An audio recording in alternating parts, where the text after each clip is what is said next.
Hi, I'm Alexis COF. I believe the NCAA does not enforce their bylaws on amateurism effectively and equally.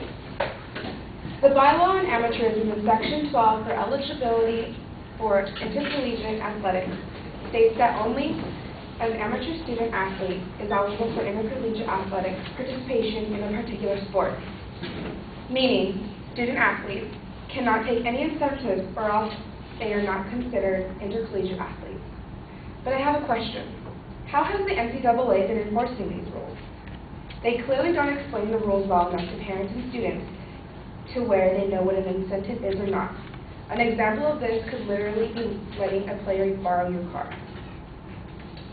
These rules are written down on paper but not spoken out loud enough.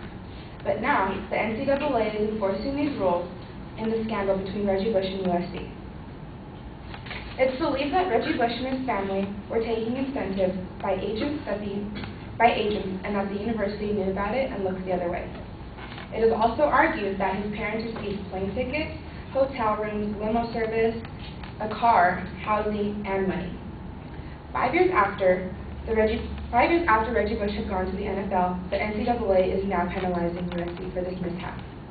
USC is sanctioned to a 2-year ban from participating in any bowl games. The loss of 10 scholarships for the next 3 years and forcing them to vacate all their wins in 2005 is a major blow to the gut. What's ironic is that none of the players on the team now had a chance to play with Bush. They were all still in high school.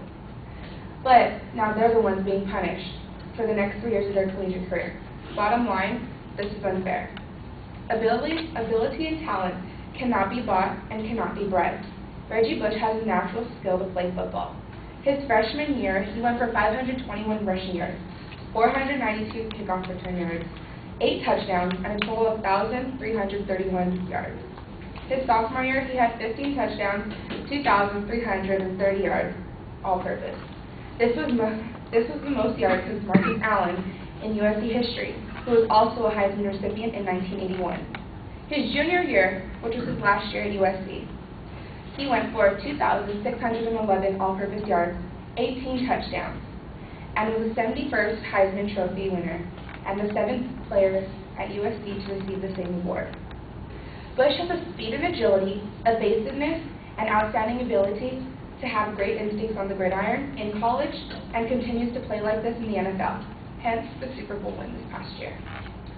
Out of the 75 years that the Heisman Trophy Trust has been alive, Reggie Bush is the only one who had his revoked.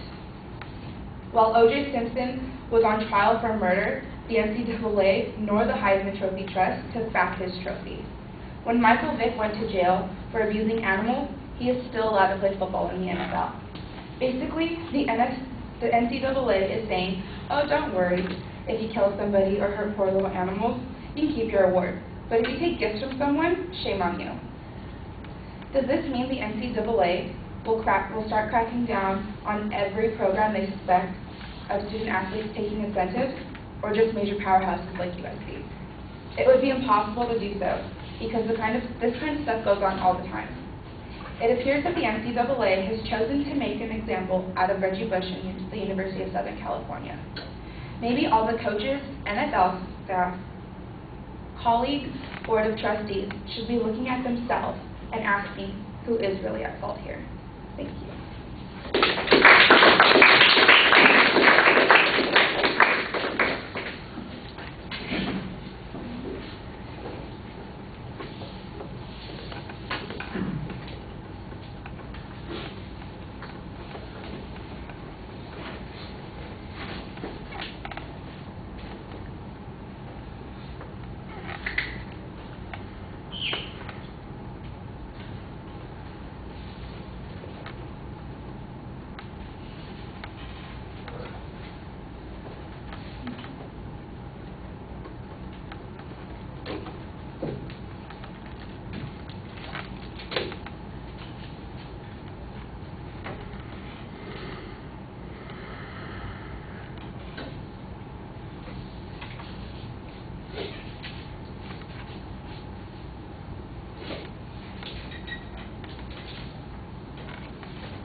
Right, Alexis, I thought with the proposition that you solved one of the problems that we were talking about the other night. You tried to find a way to express it as a factual issue, although you do have it as a two-part issue because it's divided there, and I think that that's a little bit problematic. Unfortunately, the secondary claims don't really stick to the factual issues. You get off on the fairness tangent again, and so you're really developing a value claim on this point, and I think that that's a little bit problematic.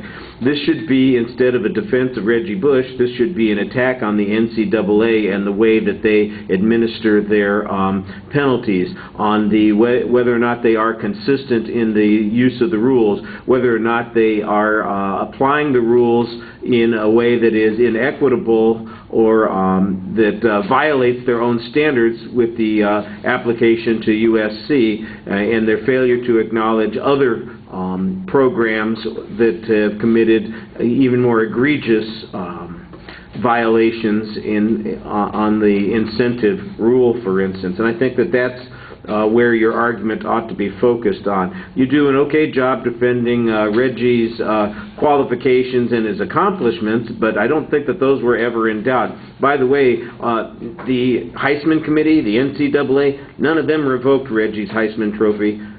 Reggie bailed out on that. That was his decision, and he didn't wait for the Heisman Committee to make a decision on that. There were rumors that they were going to do that, so I think that you're a little premature in making that argument. But like I said, I think the focus ought to be on whether the NCAA is following their own rules, whether they're applying things equitably, and whether it is effective in the process.